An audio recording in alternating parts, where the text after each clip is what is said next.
बीवी के लिए झूठ बोलना जायज है उस वक्त जब उसका शौहर उससे नाराज हो। गौर करो, मियां और बीवी के ताल्लुकात कितने अच्छे होना चाहिए, इस बात का अंदाजा लगाओ। इस बात का अंदाजा लगाओ कि अगर बीवी नाराज है तो शौहर को परमिशन दी अल्लाह के रसूल ने कि अपनी बीवी की तारीफ अरीफ करके झूठ झूठ बोलकर उसको मना लो। भले ही चुड़ैल लग रही हो लेकिन कह दो कि बहुत खूबसूरत लग रही हो, माशाअल्लाह जम रही हो, क्या आज तुम्हारे चेहरे पे रौनक है। मिसालें दो, कितनी प्यारी लग रही हो, वाह आज तो तुम लाइट मार रही हो, चमक रही हो। चाहे भले ही वो चुड़ैल सी लग रही हो लेकिन झूठ बोल के उसको मना लो, आपका कुछ नहीं बिगड़ेगा। ऐसे मौके पर शरीयत ने इजाजत दी है कि आप अपनी बीवी को मनाने के लिए और उसको राजी करने के लिए भी झूठ बोल सकते हो तो बोलो, क्योंकि शैतान को सबसे ज्यादा खुशी कब होती है, जब वो मियां और बीवी के दरमियान नाराजगी पैदा करके तलाक तक की नौबत लाता है, तब शैतान को सबसे बड़ी खुशी होती है। अल्लाह के रसूल ने शैतान की खुशी पर हथौड़ा मारते हुए फरमाया कि अगर तुम्हारे झूठ बोलने से तुम्हारी बीवी राजी हो रही हो तो उसको मना लो, और बीवी को इजाजत दी कि अगर तुम्हारे झूठ बोलने से शौहर खुश हो रहा है तो अपने शौहर को राजी कर लो, अपने शौहर को मना लो।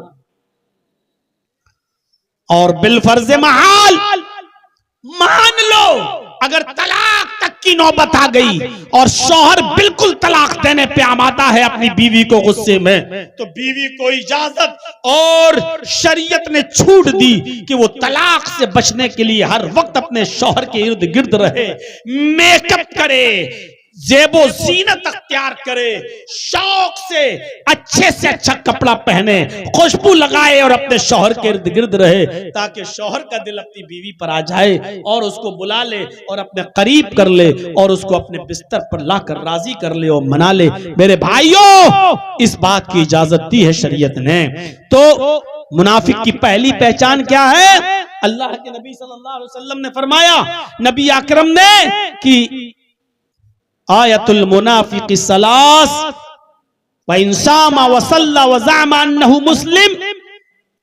उसके बाद फरमाया पहली चीज इज़ा हद्दसा कज़ब, जब बात करता है तो झूठ बोलता है। तो झूठ बोलने वाला मुनाफिक है, अगरचे वो कितनी भी नमाजें पढ़ ले, रोजे रख ले और वो अपने आप को कितना बड़ा मुसलमान तसव्वुर कर ले। पहली चीज। दूसरी चीज पे आइए, वइज़ा वादा अखलफ, जब वादा किसी से करेगा तो उसकी मुखालिफत करेगा, वादा खिलाफी करेगा। वादा खिलाफी करने वाला भी मुनाफिक। वादा खिलाफी तो आजकल आम हो चुकी है और इस बात पर आप गौर कीजिएगा, वादा खिलाफी इस्लाम के अंदर 1/3 इंसान को मुनाफिक बना देती है। नबी अकरम सल्लल्लाहु अलैहि वसल्लम एक जगह पर बैठे रहे 3 दिन तक, क्योंकि आपकी जबान से ये निकल गया था कि जब तक तुम नहीं आते हो मैं इसी जगह पर बैठकर तुम्हारा इंतजार करूंगा। एक यहूदी से अल्लाह के नबी सल्लल्लाहु अलैहि वसल्लम ने ये बात कह दी थी कि जब तक तुम नहीं आते हो मैं तुम्हारा इसी जगह पर बैठकर इंतजार करूंगा। वो यहूदी गया और अपने घर जाकर उस काम को भूल गया जो करने आया था, नहीं कर सका वो काम। तो 3 दिन के बाद अचानक उसका गुजर उसी रास्ते से हुआ। उसने मुहम्मदुर रसूलुल्लाह को उसी रास्ते पर बैठा हुआ देखा। वो करीब आया और कहने लगा, अरे मोहम्मद इब्ने अब्दुल्ला, आप यहाँ बैठे हैं? अल्लाह के नबी ने फरमाया, हाँ मैंने तो आपसे कहा था ना कि जब तक तुम नहीं आ जाते मैं तुम्हारा इंतजार करूंगा यहाँ बैठकर। उसने कहा, अरे मोहम्मद इब्ने अब्दुल्ला, मैं तो भूल गया था, इसलिए मुझे याद ही नहीं रहा, मुझे तो आपको देखकर अब याद आया, मैं तो भूल गया। अल्लाह के नबी ने कहा, तुम भूल गए लेकिन मैंने अपना वादा नहीं भूला, मैं अपना वादा नहीं भूला, मुझे याद है।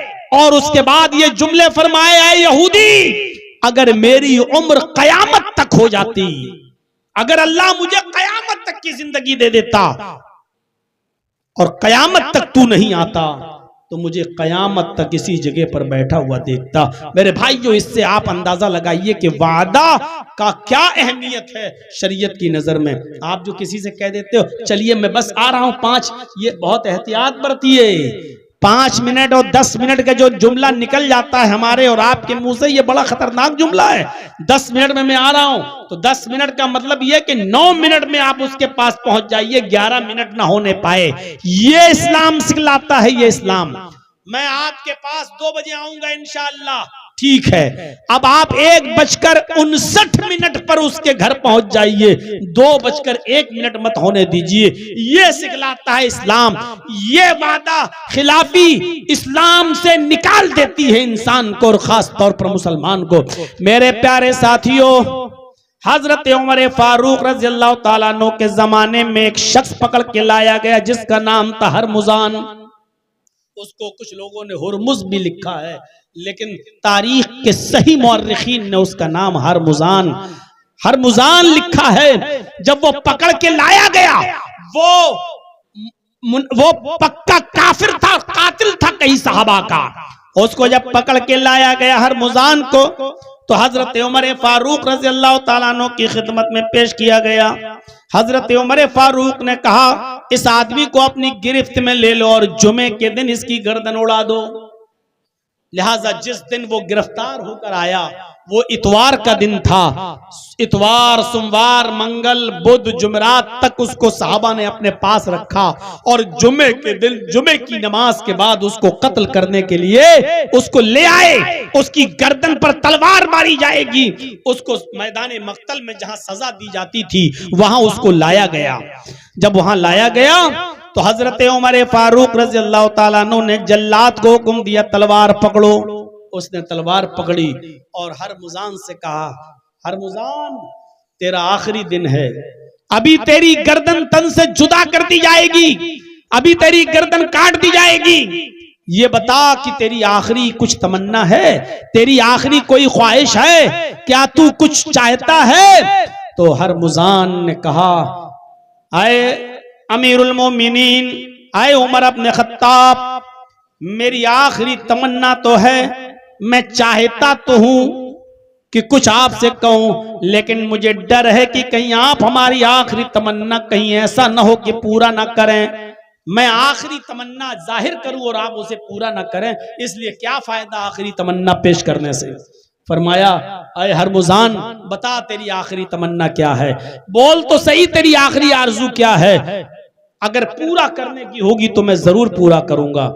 उसने कहा, अमीरुल मोमिनीन मेरी आखिरी तमन्ना बहुत छोटी है और आप उसे पूरा कर भी सकते हैं, लेकिन मुझे डर ये लगता है कि कहीं ऐसा ना हो कि आप मेरी उस छोटी सी तमन्ना भी पूरी न करें। कहा, अच्छा बता तो सही तेरी आखिरी तमन्ना क्या, मैं पूरी करूंगा, अगर पूरी करने की होगी तो मैं पूरी करूंगा। उसने कहा, अमीरुल मोमिनीन मेरी एक ही तमन्ना है, उस तमन्ना में 2 ख्वाहिशें जुड़ी हुई हैं। तमन्ना तो एक ही है लेकिन ख्वाहिशें 2 जुड़ी हुई हैं। पहली तमन्ना मेरी ख्वाहिश ये है कि आप मुझे अपने हाथ से कत्ल करें, मैं जल्लाद के हाथ से नहीं मरना चाहता, मैं जल्लाद के हाथ से नहीं कटना चाहता, तलवार आप उठाएं, इसलिए कि आप जब किसी की गर्दन पर तलवार चलाते हैं तो आपका हाथ हिलता डुलता नहीं है और एक ही दफे में उसकी गर्दन तन से जुदा हो जाती है, वो फंसती नहीं है, वो कहीं अटकती नहीं है, और एक ही बार में आप जिसको कत्ल करते हैं उसकी गर्दन तन से जुदा हो जाती है। तो मैं चाहता हूं कि आप मुझे कत्ल करें, और दूसरी तमन्ना यह है कि मैं कत्ल होने से पहले एक गिलास पानी, एक प्याला पानी पीना चाहता हूं। मैं चाहता हूं कि वो पानी का प्याला आप लेकर आएं, आपके हाथ का दिया हुआ पानी मैं पीना चाहता हूं, वो पानी आप मुझे अपने हाथ से ला कर दें। हजरत उमर ने कहा, चलो मरने तो जा ही रहा है, इसकी ख्वाहिश पूरी कर देता हूं। तलवार अपने हाथ में ले ली और चले गए, बाल्टी कुएं में डाली, पानी खींचा और एक प्याले में पानी भरकर लाए और अपने हाथ से हरमुजान को वो पानी दे दिया। आए हरमुजान ये पानी पकड़ो